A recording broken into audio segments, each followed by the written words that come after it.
Hello, dear students. Welcome to I-Fal. My name is Teacher Nikki, and I am here to have another video lesson with you. So I am so excited to talk about a new topic for you today that will help you understand and construct better sentences using the English language.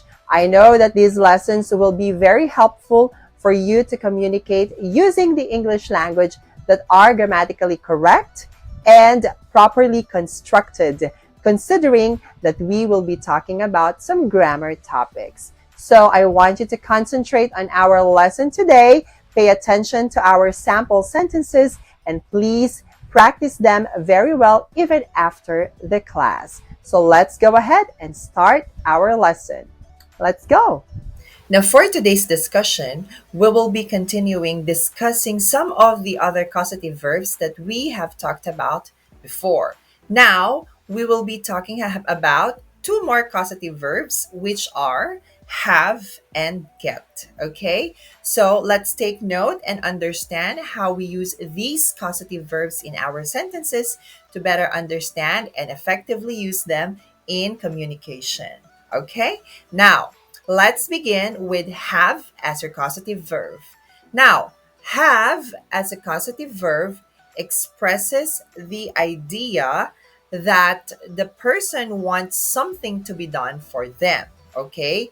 This causative verb is often used when speaking about various services. Okay? Please take note of that.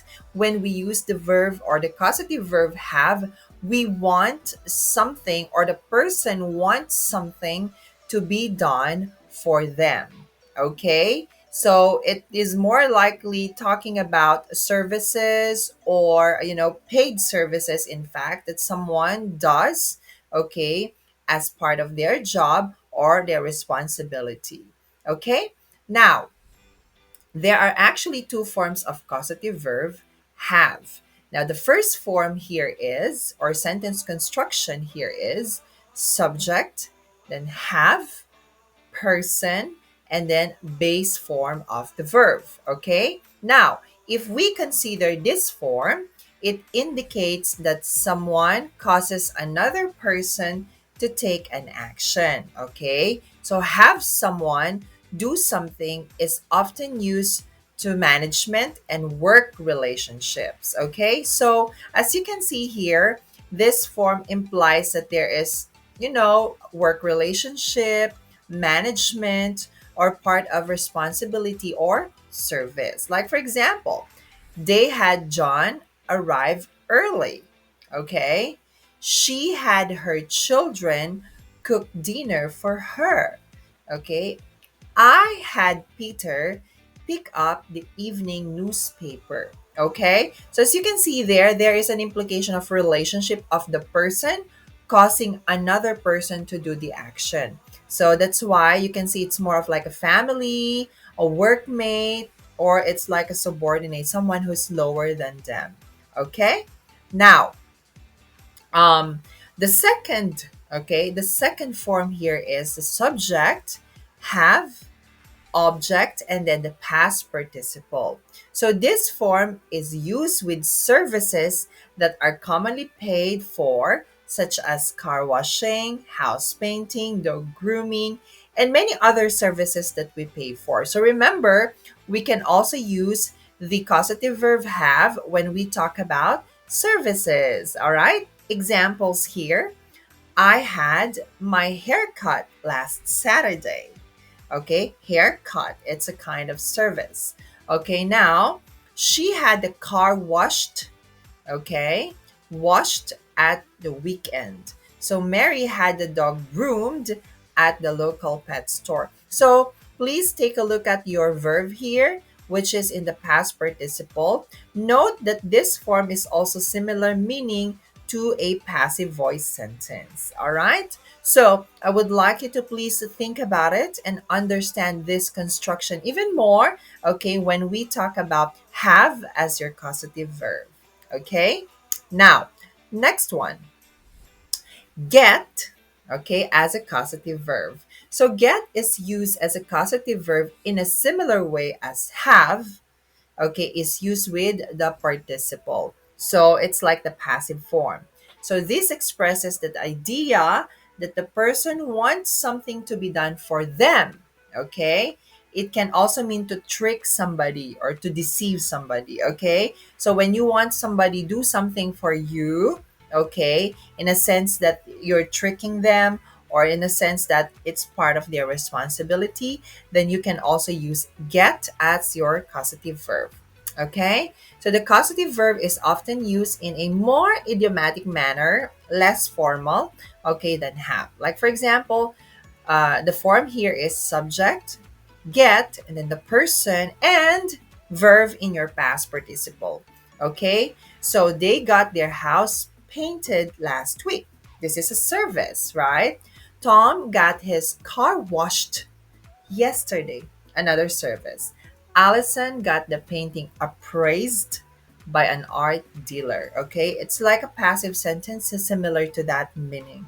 Okay, so one of the things that you have to remember when you're using causative verb is that you have your causative verb as your main verb, but you also have your second verb.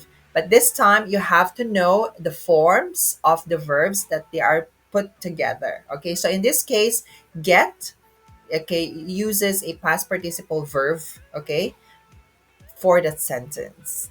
All right. Okay. Now, this form is also used for difficult tasks we manage to complete. In this case, there is no causative meaning. So there's no causative meaning in this case. I got the report finished last night. Okay.